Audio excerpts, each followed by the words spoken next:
Sa Northern Leyte, meron silang not just one, not just two, not just three, but 4 islands. 4 islas kung tawagin. Natatangi ang ganda. 1. KMJS na yan! Mag-enjoy sa white sand beaches. 2. Sisid tayo sa karagatan. 3. Tuklasin ang mga kakaiba ritong nilalang.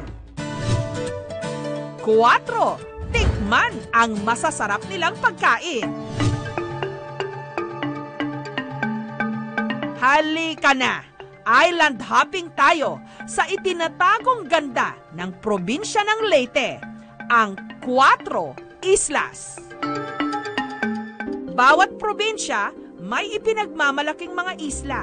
Pero ang katotohanan, marami sa mga ito, siksikan na sa dami ng mga dumarayong turista.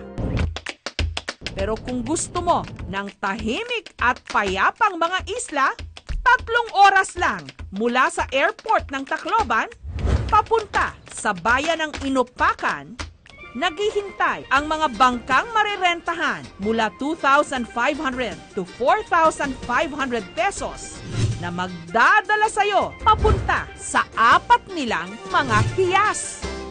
Ang barkada ni Nanika, dumayo pa mula Maynila para ma-experience ang 4 islas. Nagrehistro muna sila sa munisipyo at nagbayad ng environmental fee na 60 pesos kada tao.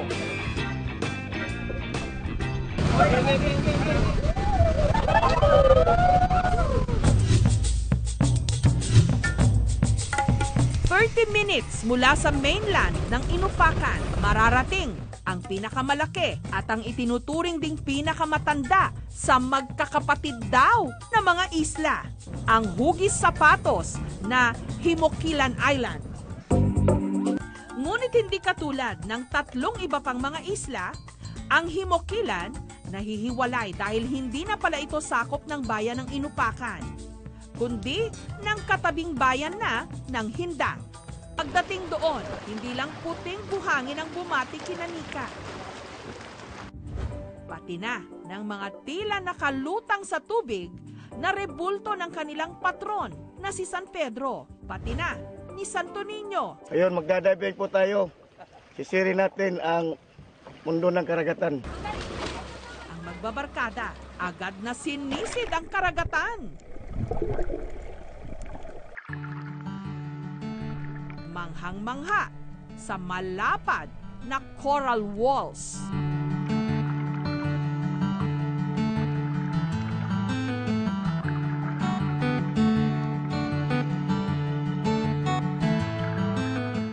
Maganda, panalong-panalo. Sobra. Ang 4 islas, formal na idineklara bilang protected landscape and seascape noong taong 2000, ang lupa tahanan ng mahigit 1,000 mga residente. Habang ang karagatang nakapaligid sa mga ito, tirahan ng hindi bababa sa 51 species ng coral reefs at 50 species ng mga isda.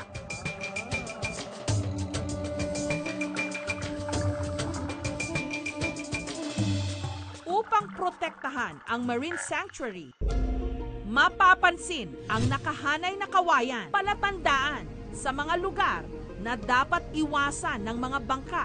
Pinoprotektahan natin yun na hindi masira yung ating kapaligiran, lalo na sa coral reef.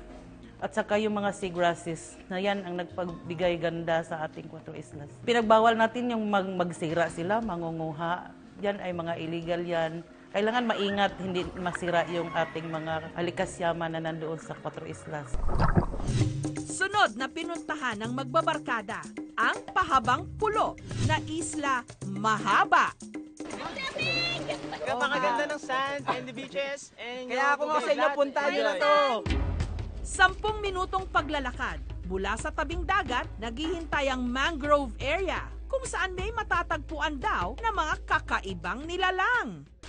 Ngunit paalala ng guide na si Danilo, bawal ditong mag-ingay. Matingin lang tayo, hindi tayo mag-ingay. Kung ano makikita, titingnan na lang.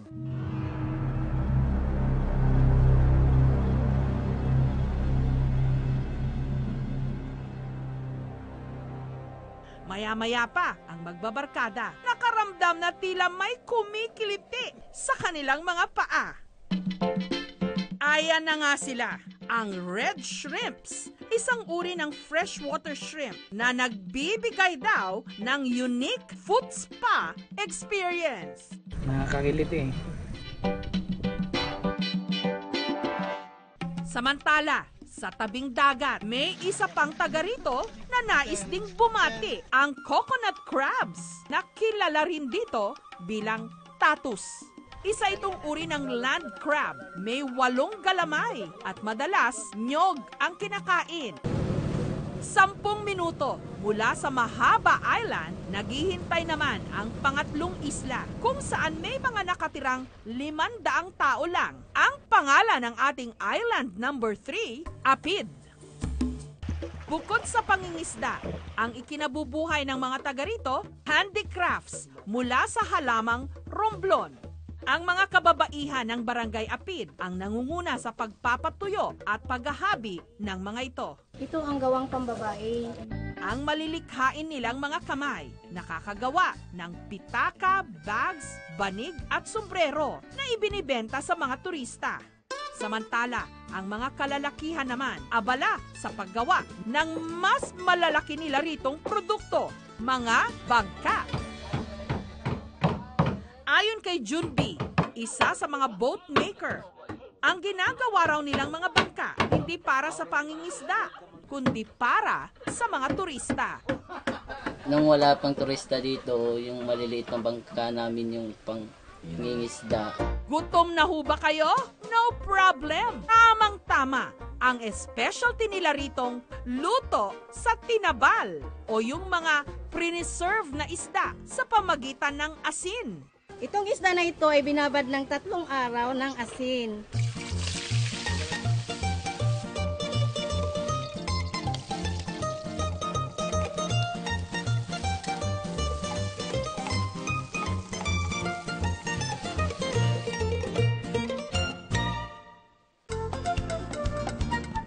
Yung isda maalat, tapos sabaw matamis, kaya itimpla nagkahalo. Kaya masarap talaga. Pagkatapos ng mahaba-habang araw na paglilibot sa mga isla, naghihintay na ang pinakamaliit na isla sa 4 islas, kung saan pwede kang mag-overnight. Ito ang isla ng Digyo, mula sa salitang Bisaya na digyot na ang ibig sabihin maliit. May mga kubo ritong for rent, 300 to 500 pesos. Para sa mga nagtitipid, pwedeng magtayo ng tent. Pagkatapos makapagpahinga, sa malamig na gabi, subukang mag-snorkeling.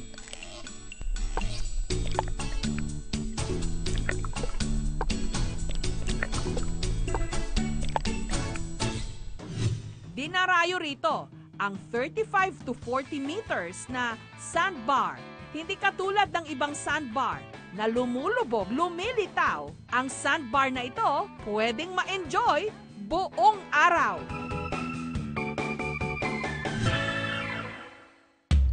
Iba't ibang laki at sukat, kada timba 350 pesos. Ang paborito nila ritong luto, nilapuan na kihason. Simpleng paglaga lang na ang ginamit na tubig, tubig dagat.